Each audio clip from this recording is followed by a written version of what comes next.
महादेव। इस वीडियो में हम लोग भूमि संबंधित जानकारी प्राप्त करेंगे कि किस प्रकार की भूमि हो तो वहाँ हम घर बनवावें तो हमारे ऊपर लक्ष्मी की कृपा होगी, आयु की वृद्धि होगी। इस प्रकार से शुभ फल के आकांक्षा हेतु हम किस प्रकार की भूमि पर घर बनाएं तो इस प्रकार के फल हमें प्राप्त होंगे। तो वास्तुशास्त्र के अनुसार कहते हैं कि दक्षिण, पश्चिम, नैऋत्य और वायव्य कोण की ओर यदि कोई भी भूमि ऊंची हो तो उसकी संज्ञा बताई गई है गजपृष्ठ। अर्थात दक्षिण, पश्चिम, नैऋत्य और वायव्य कोण की ओर ऊंची भूमि को गजपृष्ठ कहते हैं।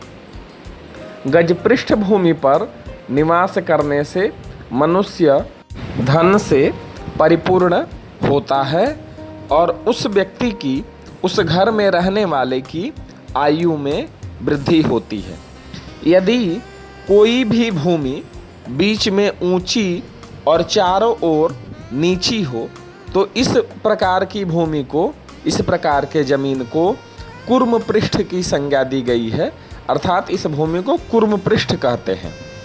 कूर्म पृष्ठ भूमि पर वास करने से प्रतिदिन उत्साह की वृद्धि होती है, सौख्य और धन धान्य का विपुल लाभ होता है। पूर्व दिशा में, अग्नि कोण में, ईशान कोण में और पश्चिम दिशा में यदि भूमि नीची हो तो इसे दैत्य पृष्ठ कहा जाता है। दैत्य पृष्ठ भूमि पर बने हुए मकान में यदि कोई भी व्यक्ति निवास करता है तो लक्ष्मी के आगमन में बाधा उत्पन्न होती है और धन, पुत्र, पशु इत्यादि की हानि भी होने की संभावना होती है। तो इस प्रकार यदि महालक्ष्मी की कृपा में यदि समस्या है, धन, पुत्र, पशु इत्यादि की हानि हो रही है तो एक बार अपने भूमि की जांच अवश्य करावें। पूर्व पश्चिम को लंबी और उत्तर दक्षिण ऊंची भूमि को नागपृष्ठ कहते हैं। इस भूमि पर वास करने वाले का उच्चाटन, मृत्यु भय, स्त्री पुत्र आदि की हानि और पद पद पर शत्रुओं की वृद्धि होती है।